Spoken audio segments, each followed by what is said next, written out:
സാക്ഷരത കൂടുതലായതുകൊണ്ട് ആളുകളെ എന്നെ സ്കൂൾ കോളേജിൽ വിളിക്കുന്നു.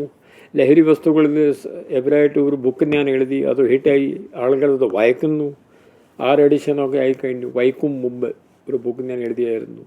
അപ്പോൾ ആളുകൾ എന്നെ വിളിക്കുന്നു, അവരോട് സംസാരിക്കാൻ വേണ്ടി പറയുന്നു, പബ്ലിക് ഫങ്ഷനിൽ വിളിക്കുന്നു. ഒരു ബുക്ക് ഞാൻ എഴുതി, 2 ബുക്ക് ഞാനിപ്പോൾ എഴുതാൻ പോകുന്നു. ഒരു സിവിൽ സർവീസ് അക്കാഡമിൻ്റെ മെൻറ്ററായിട്ട് ഞാൻ അവരെ നോക്കുന്നുണ്ട്. അപ്പോൾ കുറേ കാര്യങ്ങൾ ഇവിടെ ചെയ്യാൻ എനിക്ക് കിട്ടിയ സ്ഥിതിക്ക് ഞാൻ ഇവിടെ തന്നെ താമസിക്കാൻ തീരുമാനിക്കും. നാട്ടിൽ പോയിട്ട് അവിടെ ചെയ്യാനൊന്നുമില്ല actually, to be very frank. അവിടെ അമ്മ അച്ഛനൊക്കെ മരിച്ചു പോയി. 42 വർഷം മുമ്പാണ് ഞാൻ അന്ന് നാട് വിട്ടത്. ഇപ്പോൾ ഞാനവിടെ വല്ലപ്പോഴും എല്ലാ വർഷവും ഞാൻ പോകാറുണ്ട്.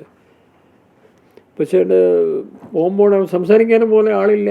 നമ്മൾ കുറച്ച് ബന്ധുക്കളുണ്ട്, അവരോട് ഒരു പ്രാവശ്യം പോയി കണ്ടു, പിന്നെന്താ. സോ ദിസ് ഈസ് മൈ ഇത് നമ്മുടെ ഒരു കർമ്മഭൂമിയാണ്. ഇവിടെ നമ്മുടെ പല ആളുകളൊക്കെ നിങ്ങളെ പോലെ ആളുകൾ എന്നെ വിളിച്ചല്ലോ. അപ്പോൾ അങ്ങനെ so I am busy here.